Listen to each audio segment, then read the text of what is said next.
combo gagnant. La pause RH qui inspire. Combo, c'est la solution RH pensée par et pour les équipes terrain. Avec ce podcast, on donne la parole à des professionnels qui bousculent le secteur de l'hôtellerie-restauration et créent des environnements de travail attractifs et performants. Bonne écoute. Bonjour à toutes et bonjour à tous. Alors aujourd'hui, j'accueille Sophie-Marie et Ruben qui ont tous les deux créé Ajar, un bistrot au cœur du quartier de Belleville à Paris. Sophie-Marie et Ruben, merci beaucoup de participer à notre podcast et je vais commencer en vous posant la question rituelle qui est: c'est quoi votre combo gagnant au travail ? Je dirais, bonjour, merci, bienvenue. Je dirais que c'est de se sentir assez en confiance pour pouvoir faire du bazar positif. Tu vois ce que je veux dire ? Moi, je pense que c'est avoir un soutien émotionnel et sur le plan psychologique, sur le plan professionnel, hyper important de la part de ton équipe, parce que sans ça, encore une fois, moi, j'aurais... C'est pas deux mots, hein. Ouais, t'es en train de tricher de ouf.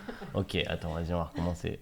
Je pense qu'il faut du soutien et de la détermination personnelle. Ouais, c'est vrai. Des terres. Parce qu'encore une fois, ce qu'on a fait, il y a des gens qui ouvrent des restos tous les jours, donc il faut se calmer, c'est pas exceptionnel, mais c'est difficile. Le soutien qu'on a, nous, au quotidien, de nos familles, de nos potes et de notre équipe, fait qu'aujourd'hui, on a fait 1 an, quoi. On a fait 1 an, comme en Alsace. Ouais. J'ai fait anniversaire. Donc tous les deux, vous avez des parcours hyper divers, pas forcément en rapport avec la resto. Pourquoi est-ce que vous vous êtes lancés en resto tous les deux ? Tu me laisses répondre ? Bah, c'est toujours tentant, tu vois, le fameux fantasme, ouvrir un resto is the new, aller élever des chèvres dans le Gers, tu vois. Sauf qu'on a 2 tempéraments où on dit pas non. Du coup, on a ouvert un resto, mais je laisse Ruben donner sa version de l'histoire.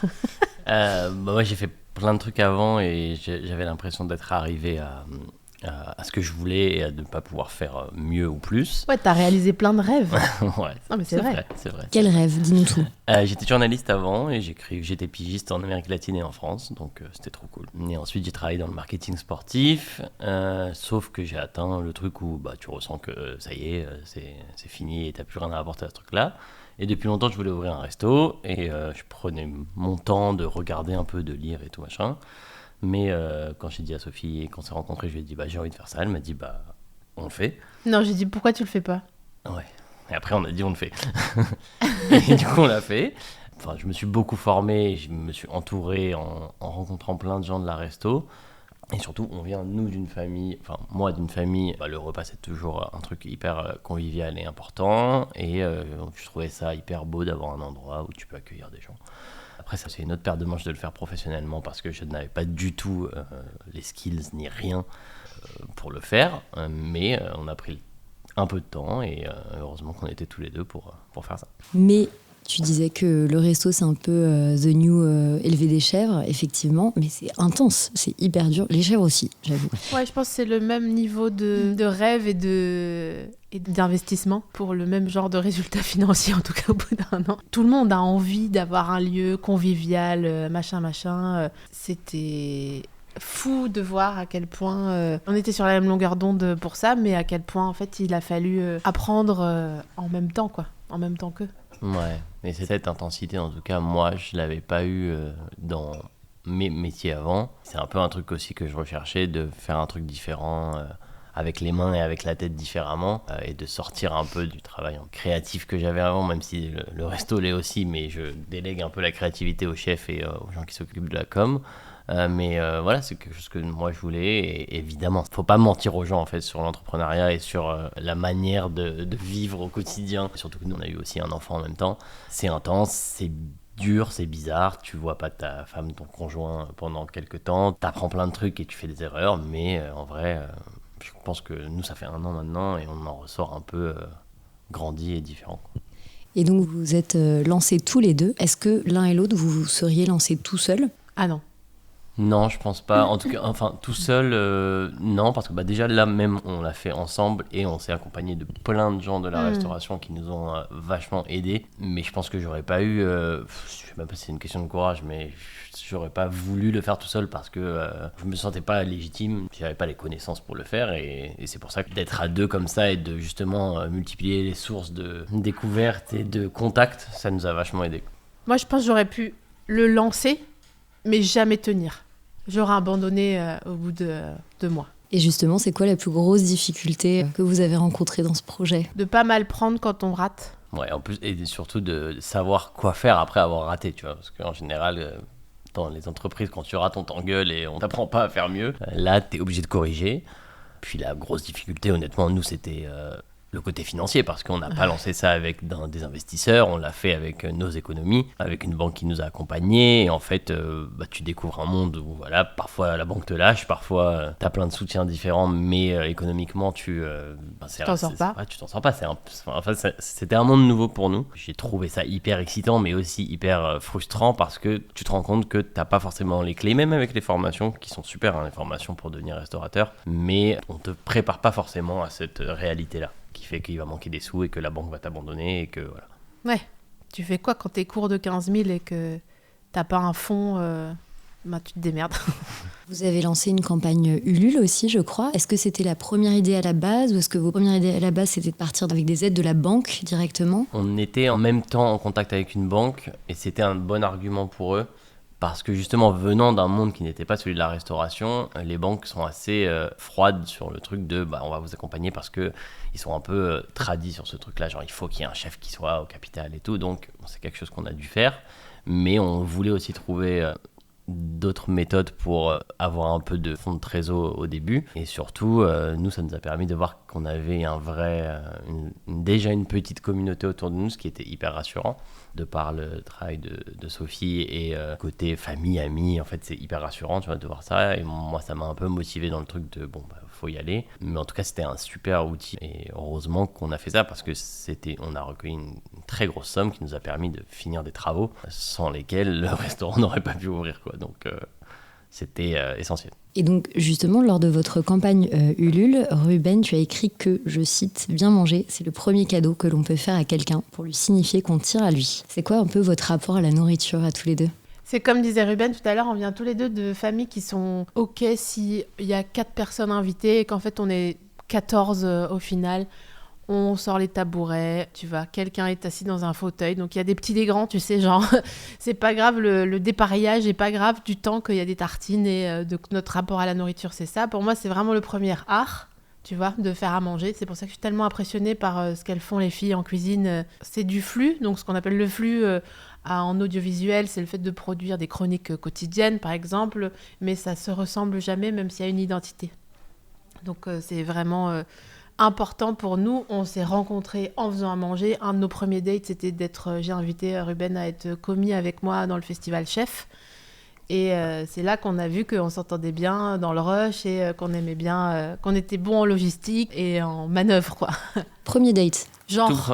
Franchement, oui, un des tout premiers. Ouais. On s'est rencontrés et certainement deuxième. Mais en tout cas, fallait être courageux, tu vois, pour aller à un truc comme ça. Moi, en vrai, je viens d'une famille d'Égypte, où en fait, cette tradition culinaire était vraiment importante. En tout cas, c'était hyper présent chez nous. Et le resto, en fait, c'était à la maison. Tu vois, ici, c'était tout le temps...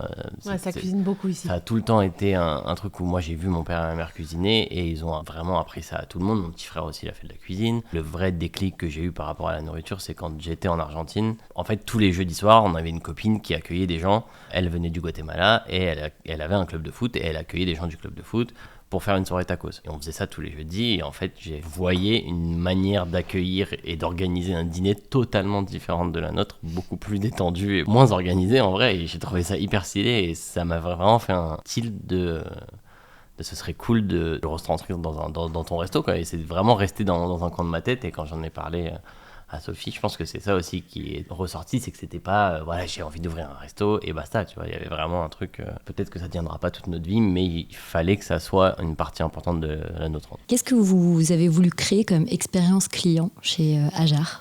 Alors, moi, on me dit souvent que les projets que je fais, c'est des câlins virtuels. Pour moi, l'idée, c'était de faire un câlin physique, quoi, aux gens, qui puissent avoir un endroit où c'est chaleureux, où la pâte à tarte est bonne, enfin, tu vois, où il y a un truc un peu comme ça. Et je pense que ça rejoint ce que tu dis sur les soirées tacos en Argentine, quoi, où c'était convivial, quali, pas chichi-pompon, si je puis me permettre. Et que même si on a une exigence, disons, bistronomie, que rien n'y paraisse et qu'il n'y ait pas les fourchettes en argent et aussi sur l'addition, que ça soit à peu près accessible, même si j'entends bien qu'il faut le budgéter une soirée avec un ticket moyen à 40 €. Enfin, voilà, on m'a déjà dit c'est trop cher et tout. Mais en fait, mine de rien, pour la qualité dans le quartier dans lequel on se trouve, on est très abordable. Que tout le monde puisse se sentir chez soi. Voilà, ça c'était mon idée. Le projet a commencé avec quelque chose et on a ensuite viré vers le côté bistrot parce qu'au départ, on faisait vraiment des tacos. On le faisait quand on n'avait pas trop de local, on l'a fait dans des festivals, etc. Et en fait, du coup, on avait un petit peu cette image parce qu'on l'a fait dans d'autres restaurants aussi en résidence. Et en fait, on a vraiment changé parce qu'on s'est rendu compte que l'endroit qu'on avait était plus adapté à un bistrot, avec une formule, avec des plats qui changent tous les jours. Et en fait, les gens ne nous ont pas tenu rigueur sur ce changement-là. Et nous, c'était vraiment important et rassurant parce qu'on s'est dit, voilà, on a commencé avec quelque chose. Les gens ne vont pas arriver là en disant, ah, c'est l'endroit où on faisait des tacos, maintenant je comprends pas pourquoi on me sert un tartare avec des poivrons, quoi. Puis en vrai de vrai, on a toujours été un petit peu gênés aux entournures à la question de l'appropriation culturelle, à faire des tacos. Donc on essayait de justifier ça et on y croyait nous-mêmes en disant bah oui, mais on va faire des recettes, disons, caucasiennes, voilà, dans des tacos. On s'est rendu compte que finalement, ça nous gênait quand même aux entournures plus que prévu. 2, on s'est rendu compte que c'était une super manière d'amener un business plan pour une banque de vendre des tacos parce que ça rassure, c'est un monoproduit, c'est en vogue, ça coûte pas cher, etc. Et 3, on s'est rendu compte qu'on était tout simplement pas les meilleurs à faire des tacos. Donc, oui, il y avait en effet largement mieux que nous dans la proposition à Paris. Et qu'il fallait faire autre chose. Et en fait, ce truc-là, c'est un peu fait naturellement avec les chefs Camille et Cassandre. Ouais. Quand elles ont pris en janvier la cuisine définitivement, elles deux, on s'est vraiment posé et elles nous ont vraiment convaincus. Ouais. Parce que nous aussi, on était un peu réticents sur le truc de lâcher un peu l'image qu'on avait avant, tu vois. Mais elles ont vraiment été convaincantes de par leur discours et par les testings, en fait. Ouais, les faits. Mais en tout cas, ce shift-là, les clients l'ont bien vécu. Et ça nous a vraiment rassurés sur le truc de continuer, par exemple, la formule du midi à 25 €. Bah, c'est quand même assez rare à Paris de manger pour 25 €. On met des suppléments, évidemment, mais pour les viandes, etc., et les poissons. Mais c'est quand même assez rare de manger pour 25 €. On est dans un quartier qui est un quartier populaire. Donc, tu peux pas non plus arriver et dire je vais faire une table gastro à un menu de 250 € parce que ce n'est pas adapté où on est. Et j'ai en tout cas l'impression que c'est aussi les clients des 3 premiers mois qui nous ont un peu dirigés vers ce truc-là en mode vos chefs, elles sont hyper fortes, elles sont hyper talentueuses. En fait, il faut leur enlever la limite du tacos et du prétexte tacos pour les laisser. C'est ça, et faire un truc totalement libre. Et c'est aujourd'hui, après un an, ce qu'elles ont aujourd'hui. Et je pense que les gens ont montré qu'elles avaient raison, en fait. Ouais. Et justement, j'ai lu pas mal de citations de vos 2 chefs, ces 2 femmes, c'est ça ? Camille et Cassandre. Vous êtes une équipe de combien aujourd'hui ? Alors aujourd'hui en cuisine, en chef, il y a Camille et Cassandre. On a un chef de partie qui s'appelle Clément, qui était en formation avec nous et qui nous a rejoints. Nous avons un incroyable commis plongeur qui s'appelle Ajoy. Et en salle, actuellement, nous avons 2 personnes. On a une chef de salle qui s'appelle Maha et on a un serveur qui s'appelle Nathan qui nous a rejoints depuis un peu avant l'été. Donc moi, je gravite autour de toute cette équipe-là en faisant beaucoup de services, notamment ceux du midi. Mais en tout cas, on s'organise comme ça. Cette équipe-là est fixe depuis vraiment pas mal de temps. On se cuisine en tout cas depuis le début, ce qui est assez rare dans ce milieu et nous, ça nous a aussi rassurés. Et en salle, on s'est rendu compte aussi que moi, n'ayant pas l'expérience de restauration, j'avais besoin d'avoir des gens qui étaient vraiment hyper calés, donc notamment Maha, qui a travaillé notamment longtemps pour Fleur Godard chez Vin et Volaille, qui est une sommelière, mais qui est aussi quelqu'un qui a fait de la vente de vin. Donc en fait, j'ai quelqu'un avec moi qui m'accompagne au quotidien et qui sait acheter, vendre un vin et qui sait t'en parler et te convaincre que c'est le meilleur pour toi. On a une équipe hyper calée aujourd'hui et c'est plutôt rassurant pour la suite. Et on a parlé de l'expérience client, mais alors justement, l'expérience collaborateur pour cette équipe, vous l'avez pensé comment ? On l'a pensé sur le moment, on l'a pensé avec les gens qui sont arrivés. J'ai très souvent travaillé tout seul dans ma vie, donc j'ai rarement été dans une équipe et devoir diriger entre guillemets une équipe. Mais on s'est rendu compte qu'il y avait des profils extrêmement différents. On parlait hier soir justement, on s'est rendu compte que tout le monde était en reconversion chez nous. Donc on trouve que c'est pas quelque chose qu'on recherchait de base, mais on s'est rendu compte de ça et je trouve que c'est assez intéressant parce que tu vas parler de nourriture différemment si tu as fait de l'histoire de l'art comme Camille ou de la psycho comme Cassandre. Du coup, je pense que ça se ressent dans tout ce qu'elles font et tout ce qu'ils font dans l'équipe au quotidien. Et puis ils savent pourquoi ils sont là, quoi. Ouais, c'est un vrai choix, c'est pas genre, je sais pas, je fais ça, donc je trouve un poste dans ce pourquoi je suis formée. C'est que des gens qui ont dit, attendez, ce que je suis en train de faire, ça me plaît pas à long terme, donc qu'est-ce qui me fait kiffer ?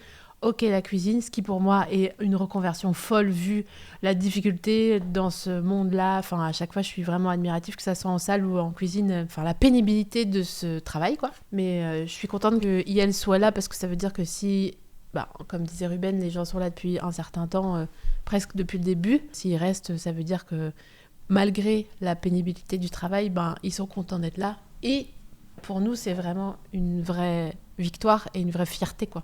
Et ça se ressent aussi chez les clients parce que les avis sont hyper positifs, mais on a aussi beaucoup d'avis sur l'accueil, sur l'ambiance. En tout cas, moi, depuis qu'on a rouvert, c'est le truc que je regarde le plus et qui me fait le plus kiffer, que les gens citent les prénoms de tout le monde dans les commentaires. Je trouve ça fou. Parce que j'avoue que moi, quand je vais au resto, je ne vais pas jusqu'à demander le prénom du serveur. Et en fait, on se rend compte qu'eux créent une vraie atmosphère. On est un restaurant de 30 clients, donc elles arrivent à créer une vraie ambiance. Et c'est vrai que ça ressort vraiment dans tout ce que les gens tout le temps nous disent. Et là, on a fait nos 1 an, il y a eu une fête incroyable où franchement, je pense que je connaissais 20 personnes sur les 200 qui sont passées. Tu vois, c'était vraiment les gens de la rue, les gens de la rue Sainte-Marthe qui sont passés. Ça revient sur le truc qu'on disait au début d'avoir un endroit où les gens se sentent bien. On a de la chance d'être dans un endroit dans la rue Sainte-Marthe où il y a plusieurs genres de commerce et il y a une vraie atmosphère qui s'est créée. J'ai l'impression, depuis que les filles sont là, parce qu'elles ont une facilité à aller vers l'autre qui est assez folle. C'est vrai qu'il y a une vraie ambiance dans ce resto-là et c'est rassurant parce que moi, justement, j'étais parti de mon ancien travail parce que je m'ennuyais, pour être poli. Et là, on s'ennuie jamais, en fait. Et donc toi, tu disais, Ruben, que tu as toujours un peu travaillé tout seul. Toi, Sophie-Marie, ça doit dépendre des boulots que tu as fait, j'imagine. C'est quand même mon dos à la fin, quoi, tu vois. Mais donc oui, c'est à peu près la même image, même si structurellement, c'est pas exactement les mêmes données, mais je peux pas ne pas y aller. Tu vois, je peux pas ne pas être là. De la même manière que les décisions, elles incombent à Ruben à la fin de la journée. Ouais, on est vraiment interdépendants les uns des autres. C'est précieux pour nous d'avoir une équipe comme celle qui nous entoure. Je pense qu'eux, ils diraient à peu près la même chose parce qu'ils nous le disent tout le temps, qu'ils sont super contents d'être là et que je pars sous leur contrôle. Mais en tout cas, je pense que j'apprends à manager de manière horizontale, mais j'apprends à écouter et à ne pas mal prendre quand on me dit qu'on n'est pas d'accord, etc. Enfin, je veux dire, c'est un vrai apprentissage du quotidien. Et à pas mal le prendre si on rate. Encore une fois, c'est pour moi le vrai apprentissage de cette première année. Est-ce que c'est pas difficile d'apprendre à manager ? Si, c'est hyper difficile. Pareil que l'entrepreneuriat, faut pas mentir aux gens, tout le monde n'est pas manager, c'est pas dans ton caractère ou dans ton ADN forcément. Non. Moi, j'ai la chance aujourd'hui d'avoir une équipe qui s'entend bien entre eux et c'est pas fake, tu vois, c'est vraiment, les meufs sont parties en vacances ensemble, tu vois, donc on a mis un poste de elles en vacances, c'est le poste qui a le plus marché de l'histoire de notre compte. Juste parce qu'elles étaient en vacances, les trois ensemble. C'est hyper difficile parce que c'est pas des réflexes. Si dans ta première carrière, tu les as pas eus, c'est pas un truc facile. Et c'est pas facile de dire « Ah, ok, j'ai fait une connerie. » J'insiste là-dessus, mais dis-moi, hein, Ruben, si c'est ça. Non, c'est sûr. Et mais puis de pas être vexé, en fait, tu vois, d'avoir mal fait quelque chose ou d'avoir raté un truc en management. Et en fait, d'être face à des meufs, l'exemple qu'on prenait un peu plus haut sur le fait qu'elle nous ait dit 2 mois après l'ouverture, on veut pas faire des tacos. En fait, c'est un très bon exemple qui situe un peu qui on a en face de nous. On a des meufs qui sont déterminées, qui sont jeunes, mais qui nous disent franchement, on met notre vie et nos semaines entre vos mains, mais faites-nous confiance. En échange, on fait comme si c'était notre resto. Et c'est parce que c'est notre resto, en fait. Chacun ses problèmes, hein. Elles ont leurs problèmes, nous on a les nôtres, mais je trouve que c'est un truc assez hors du commun. Je saurais pas faire une formation RH pour l'expliquer, à part genre, des fois on se trompe et en fait on n'a pas le temps d'être vexé, donc tant mieux parce qu'on rectifie le tir plus rapidement en fait, tu vois. Ouais, je pense qu'il y a quand même des méthodes. Alors, moi j'aimerais bien justement prendre le temps d'apprendre et de comprendre les méthodes que les gens utilisent au quotidien, mais en fait, comme beaucoup de formations que j'ai suivies et dont on m'a parlé, j'ai peur que ça ne soit pas adapté à cet endroit-là parce que en fait c'est tellement particulier, c'est tellement personnel En fait, tu dois tout le temps adapter ton discours. On n'est pas une multinationale, on n'est pas une boîte de 150 personnes où tu vas dans le bureau si t'es pas content. C'est vraiment, ça se voit en fait, si t'es arrivé quelque chose. Et de devoir gérer ça, c'est hyper... je trouve que c'est très valorisant, c'est très intéressant, mais ça revient à ta question de oui, c'est difficile. Et mais j'espère qu'on arrive à progresser chaque jour sur ça et qu'on aura d'autres difficultés et d'autres défis parce que l'équipe évoluera, l'équipe changera, nous on change aussi. Et est-ce que vous vous êtes pris un petit peu des claques justement niveau RH, niveau management, je sais pas, des anecdotes qui vous viennent spontanément? Qu'est-ce qu'on a le droit de raconter? Par exemple, le projet Tacos est né de mon idée avec une chef consultante qui nous a présenté Camille et Cassandre. Mais cette chef consultante-là n'est pas restée, elle devait rester un petit peu plus, elle n'est pas restée. Et ça nous a forcé à justement réajuster tout le projet et toute l'équipe. Moi déjà, c'est la première claque que j'ai prise, c'est de me dire, ok, ton projet sur le papier, il était bien, les banques, ils ont suivi, mais en fait, c'est pas ça qu'il faut faire. Tu sais jamais où... En fait, l'imprévu, il est toujours imprévu. Pour moi, c'est ça la claque, si on veut la résumer. Bon, ok, dans tous les milieux, mais là, en fait, vu qu'il y a vraiment concrètement à donner à manger à des gens, donc il faut le faire. Donc il faut acheter la nourriture pour faire à manger. Moi, tu vois, je prends un truc comme si j'étais un CM2, mais la plus grosse claque RH, c'est que l'imprévu, il est toujours imprévu, quoi. Les gens, ils arrivent dans une équipe avec leurs caractéristiques, leurs problèmes et leurs fêlures et leurs démons. Et qu'en fait, ouais, il faut faire avec. Et je pense que les gens qui sont dans la resto, ils diront... Parce que, je veux dire, je veux pas non plus faire des potins et tout, mais c'était vraiment le truc où on s'est dit « Ah ouais, chaud, d'accord, ok. » Donc là, on pensait que ça allait vraiment rouler et qu'on était soutenus. Et en fait, il faut qu'on change notre fusil d'épaule. Ok. Et en fait, tu te rends compte que rien n'est vraiment grave. Tant que les huissiers viennent pas te foutre la clé ou qu'on te coupe pas l'électricité... Ça va presque arriver. Tu continues, tu vois, t'avises, on voit, on fait, quoi. Mais est-ce que vous pensez pas aussi que ce secteur, il est un petit peu particulier parce qu'il y a plein de postes encore à pourvoir. Il y a des employés qui sont apparemment, selon les stéréotypes, de plus en plus volatiles. Normal. En gros, si ça fonctionne pas, tu vois les on se barre. conditions de travail dans lesquelles on les a habitués à travailler. Nous, on essaye justement de construire une équipe qui ne vit pas ce surménage. Forcément, ce travail-là, c'est 24 heures sur 24, 7 jours sur 7, faut pas se mentir. Les chefs, quand elles sont en repos, elles font les menus, elles font des commandes. Je pense que tu n'oublies jamais dans un coin de ta tête le resto. Et moi, c'est nouveau pour moi. Je pense qu'elles, c'est nouveau aussi parce qu'elles sont hyper jeunes, elles ont 27 ans et que c'est leur premier poste de chef. Mais elles le font super bien. Et moi, je suis personne pour parler du domaine de la restauration parce qu'on est vraiment nouveau dans ce truc-là. Mais de ce qu'on voit, en tout cas, c'est qu'il y a pas mal de choses qui sont à changer.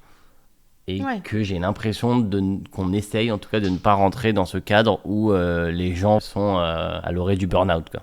Donc si on peut éviter ça, on essaye. Ça arrive parce qu'encore une fois, dans ta vie et dans ta vie professionnelle, il y a plein de choses qui se passent. Voilà, c'est un secteur qu'on apprend encore à maîtriser et à apprivoiser. C'est normal qu'il y ait beaucoup d'offres parce que déjà, il y a, comme je disais plus haut, une pénibilité dans le travail qui est folle. Un truc d'obsession aussi que moi je retrouve dans mon milieu à moi où tu ne t'arrêtes jamais, enfin t'es jamais vraiment, tant que t'as ton cerveau qui fonctionne et de quoi écrire, tu travailles tout le temps puisque les idées arrivent et tant mieux, mais il n'y a pas de droit à la déconnexion possible et je pense que les gens en profitent aussi, enfin comme il y a pas mal de gens qui travaillent en plus dans un resto en tant que serveur extra machin, ben ils se disent tu sais que t'es pas là pour longtemps. Toujours, oui, voilà, tu trouveras toujours. Nous, on essaye juste de mettre un cadre un peu safe et encore une fois, vu que moi, c'est un métier qui me paraît proche psychologiquement de ce que je ressens, on s'en parle souvent avec les filles et tout en disant ouais, c'est chaud, mais franchement, si c'est trop chaud, en fait, personne n'est indispensable. Donc, on s'arrête 2 secondes. Enfin, c'est ce qu'on a fait au mois de mai. On a fermé une semaine parce que tout le monde était trop fatigué. On savait qu'on allait se prendre le tunnel de l'été et tout machin. Alors qu'on avait des vacances 1 mois et demi plus tard pendant 1 mois puisqu'on a fermé au mois d'août. Mais on n'est pas des fous furieux. Moi, je sais ce que c'est un burn-out.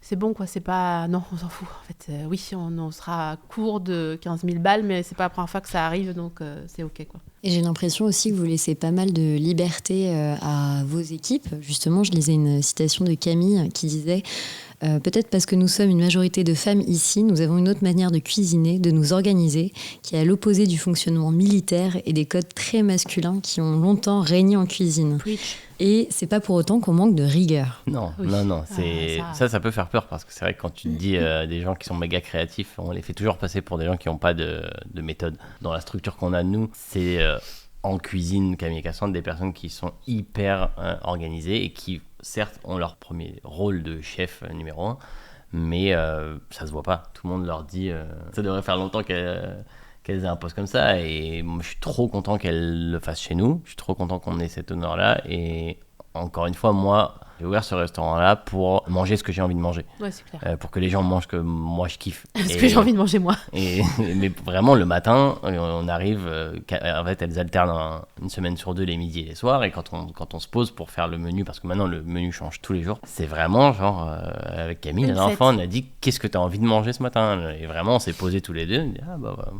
Et on a réussi à sortir un truc où c'était vraiment genre, bah, moi je suis trop content de manger mon repas staff avant le repas parce que c'est exactement ce que j'avais envie de manger. Et tu sais, sur les plateaux de cinéma, quand c'est des meufs qui sont à la tête des trucs, on dit toujours que c'est plus calme, que ça se passe mieux, parce qu'en fait, il n'y a pas besoin de gueuler. Enfin, tu vois, il y a moins... Ça peut exciter, bien sûr, par mimétisme, mais il y a moins de mascu toxiques. Comme dirait très bien ma nièce, Ruben, pour un mec, il est génial. Mais on sent que au resto, chez Ajar, les gens sont vraiment contents, justement, de ne pas avoir affaire à un mascu toxique qui se sent obligé de gueuler pour montrer que c'est lui qui a raison et que, en fait, il préfère faire une erreur plutôt que de reconnaître qu'il a tort. Et franchement, bon, il a d'autres défauts, hein, je vous rassure, mais surtout, franchement, enfin, ça change c'est tout, un quoi. milieu où, bah, tu vois que par exemple, Camille et Cassandre ont 27 ans, mais elles ont vécu des expériences avec des chefs. On pense que ça évolue vraiment. Ce milieu-là est en train d'évoluer, en train de justement de ne plus manager comme ça, mais ça veut dire que dans les 5-6 ans qu'elles ont passé en cuisine, elles ont vécu des trucs hyper gênants, hyper horribles, vraiment. Et en fait, quand on te raconte ça, moi je suis là, genre, c'est un restaurant en fait, donc on se calme, on n'est pas alarmé. Je n'ai pas cette formation-là, pareil, donc jamais de la vie je me permettrais de mettre en place cette sorte de management. Et je pense que cette liberté qu'elles ont justement trouvée ici, elles l'ont aussi parce que leur expérience est faite de plein de trucs différents. Et que nous, on a justement aussi ce regard différent sur ce que c'est une équipe et ce que c'est une famille. Et bah, j'ai l'impression que ça se ressent. En tout cas, bah, tu citais ce que Camille disait. C'est hyper bien expliqué pour ce qu'on ressent au quotidien. Et comment vous les avez recrutés? Déjà, comment vous les avez trouvés, ces talents? Est-ce qu'ils sont venus à vous ou est-ce que vous les avez recrutés activement? En fait, la chef consultante avec qui on a commencé l'aventure nous a été conseillée par 2 copines de Studio Méclat, qui est un traiteur vraiment super sympa, talentueuse, pour qui on a fait commis aussi d'ailleurs une fois. Ensuite, cette chef consultante nous a présenté Camille et Cassandre et elles sont restées. Moi, je la connaissais parce que j'étais proche de Fleur Godard quand on a su que il était possible qu'elle nous rejoigne. On a fait une offre. On a vraiment dit, s'il te plaît, vraiment, viens. Parce que moi, j'avais vraiment le souvenir d'une stand-upeuse du vin, tu vois, qui était, en plus d'être absolument magnétique, hyper 360, tu sais, genre, elle voit tout, elle comprend tout. C'est vraiment quelqu'un que tu as envie d'avoir dans ta vie. Et c'est le cas aussi pour Nathan, qui est un peu son pendant masculin en salle. Et Ajoy, notre commis plongeur, il est là depuis le début aussi. Et Clément, beaucoup de contacts aussi. C'est beaucoup de gens qui nous ont dit, ah bah tiens, ce gars-là, cette personne-là est libre, est-ce que tu veux le tester? Et ça s'est fait comme ça, parce qu'encore une fois, nous, on vient pas de ce milieu. En un an, on n'a jamais mis une offre sur LinkedIn ou quoi, tu vois. On a fait des entretiens, on a fait des testings, mais j'ai jamais rencontré quelqu'un d'hyper formel, parce que, pareil, je me sens pas du tout de créer cette atmosphère-là. Ça m'a tellement gêné de faire des entretiens dans ma vie que je pense que si on peut changer ce truc-là... En fait, je pense qu'il y a un truc que quand ce qu'on veut mettre en place, ce qui se ressent dans la cuisine, c'est que, ok, le plus important, c'est l'intuition. Après, il y a les coups de prod, bien sûr, mais on essaye de mettre l'intuition en premier. Ça se ressent dans ce que les gens mangent, dans ce que les gens boivent, dans la manière que les gens sont reçus. Et l'intuition qui est vraiment placée au devant de la scène chez Ajar. Faut arrêter de pas faire confiance à son intuition, tu vois. Si tu sens une huître et que t'as pas envie de la manger, bah la mange pas. Donc là, c'est... C'est pareil pour le recrutement. Voilà, c'est ça. C'est ça. Je pense que c'est pareil. Peut-être ça nous arrivera. On devra faire des entretiens plus classiques à l'avenir, mais en tout cas... Bah non, c'est mort que tu le fasses. Non, mais j'ai l'impression qu'en tout cas, le profil de personnes, tu demandais tout à l'heure un peu Mais je pense que maintenant, c'est assez clair dans notre tête. Donc c'est quoi alors les critères Fan de Jul, ou au moins réceptif, qui a pas besoin de parler pour se faire comprendre, même si ça arrive. Trop hein. parler pour ça. Ouais. Et qui sait parler pour se faire comprendre. Tu vois ce que je veux dire? On n'est pas en mode attends, il y a un truc qui m'a dit que machin m'a dit que, donc j'en déduis que machin. Enfin, on essaye d'avoir une communication transparente grâce à l'équipe qui nous a amenés vers ça. Parce que Ruben, il avait jamais fait de management, moi non plus, et je viens des Vosges. Donc On ne manage pas dans les Vosges. on ne parle pas. Je sais même pas dire est-ce qu'il y a des critères. Si, je pense qu'il y a un profil de personnes que je pense sentirais maintenant si j'ai à devoir échanger ou travailler avec eux. En tout cas, sur le travail, sur la méthode de travail, c'est tellement particulier la cuisine et la salle que faut les voir en œuvre. Parce que tu peux pas savoir ce qui va ressortir. C'est pas quelqu'un qui va te faire une présentation sur un drive, quoi. C'est vraiment quand moi je les vois en cuisine, je sais exactement comment elles travaillent. Quand Maha nous a rejoint, moi ça a vraiment changé ma manière de servir les clients parce que je savais qu'elle allait apporter un truc différent et que moi je pouvais justement plus être dans l'accueil et dans ce côté incarner le restaurant. Et je pense que c'est que ça, c'est que équilibré en fonction des profils que t'as. Et comment on manage alors dans les Vosges, Sophie Marie? On survit, puis un jour on meurt. En gardant les secrets si possible. Parfait. Du coup, on ne fait pas ça au restaurant. Donc voilà, c'est pour ça que je suis pas égérie office du tourisme. Je vois la vie en Vosges. Et donc là, Ajar vient de fêter ses 1 an. C'est quoi la chose dont vous êtes le plus fier dans cette aventure? Qu'on nous ait pas foutu les huissiers au cul déjà. Non, franchement, c'est une dinguerie. En termes d'énergie, bien sûr, c'est fou. Mais en termes de ressources financières qu'il faut aligner tout le temps pour tout, on est fiers d'être entourés aussi bien parce que sans les prêts de la famille, des amis, étant donné qu'on n'a ni fait une levée de fonds, ni HEC, donc avec le réseau qui vient avec, c'est pas comme ça qu'on peut se débrouiller. De tenir alors qu'on a zéro de fonds de roulement. Moi, je suis super fière d'apprendre l'ostentation, d'apprendre à dire je suis trop contente, à dire la fête des 1 an, je voulais pas y aller parce que je voulais pas me faire remarquer. Enfin. Oui, et du coup, on s'est vraiment dit avec les filles, Cassandre, putain, j'ai encore l'émotion rien que d'y repenser. Cassandre, elle me prenait la tête dans les mains comme ça, elle me disait on l'a fait. Et Camille, elle me disait je suis tellement heureuse de travailler là, et j'étais là genre waouh, Ouais, c'est beaucoup d'émotions pour mon petit cœur vosgien, quoi. Ouais, parce que nous, on est hyper fiers au quotidien de ce qu'on fait, mais c'est vrai, de le voir à travers les yeux des autres, c'est hyper stylé. C'est hyper stylé. Moi, j'avais jamais ressenti ce truc-là parce que je voyais pas qui lisait mes papiers et je pense que... Non, mais c'est un truc que tu m'as dit il y a pas longtemps. En plus, à un moment où on était vraiment dans la merde pour la 10e fois de l'année parce qu'on était short de 10 000 balles quelque part ou quoi.